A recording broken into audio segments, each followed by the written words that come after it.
ಮೈಸೂರು ಲೋಕಸಭಾ ಕ್ಷೇತ್ರದಿಂದ ಈ ಬಾರಿ ಪ್ರತಾಪ್ ಸಿಂಹಗೆ ಟಿಕೆಟ್ ಮಿಸ್ ಆಗುತ್ತೆ ಅನ್ನೋ ಬೆನ್ನಲ್ಲೇ ಪ್ರತಾಪ್ ಸಿಂಹ ಅವರು ಫೇಸ್ಬುಕ್ ಲೈವ್ ಮೂಲಕ ಅನೇಕ ವಿಚಾರಗಳನ್ನು ಪ್ರಸ್ತಾಪ ಮಾಡ್ತಾ ಇದ್ದಾರೆ.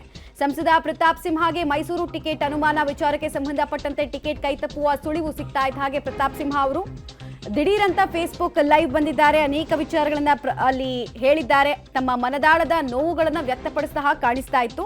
ಮೈಸೂರಿನಲ್ಲಿ ರಾಜಕಾರಣ ಮಾಡೋದು ತುಂಬಾ ಕಷ್ಟ ಅಂತ ಅಭಿಪ್ರಾಯವನ್ನ ಪಟ್ರು. ಊರು ಅಂದಮೇಲೆ ಚಾಡಿಕೋರರು, ಹೊಗಳೋ ಭಟ್ರು ಎಲ್ಲರೂ ಇರ್ತಾರೆ ಅಂತೆಲ್ಲ ಕೆಲವರನ್ನ ಇಂಡೈರೆಕ್ಟ್ ಆಗಿ ಇಲ್ಲಿ ಟಾಂಟ್ ಕೊಡೋ ಮೂಲಕ ತಿರುಗೇಟು ಕೊಡೋ ಕೆಲಸಕ್ಕೆ ಮುಂದಾದ್ರು. ಅಂದ್ರೆ ಅವರಿಗೆ ಟಿಕೆಟ್ ತಪ್ಪಿತು ಅನ್ನೋದಕ್ಕಿಂತ ತಪ್ಪಿಸಿದ್ರು ಅನ್ನೋರ ಪಾತ್ರ ಜಾಸ್ತಿ ಅನ್ನೋದು ಪ್ರತಾಪ್ ಸಿಂಹ ಅವರ ಪ್ರತಿ ಮಾತಿನಲ್ಲೂ ಕೂಡ ಕಾಣಿಸ್ತಾ ಇದೆ. ಇನ್ನೊಂದು 4-5 ದಿನದಲ್ಲಿ ನೋಟಿಫಿಕೇಶನ್ ಆಗ್ಬೋದು ಅಥವಾ ಎನಿ ಟೈಮ್ ಆಗ್ಬೋದು.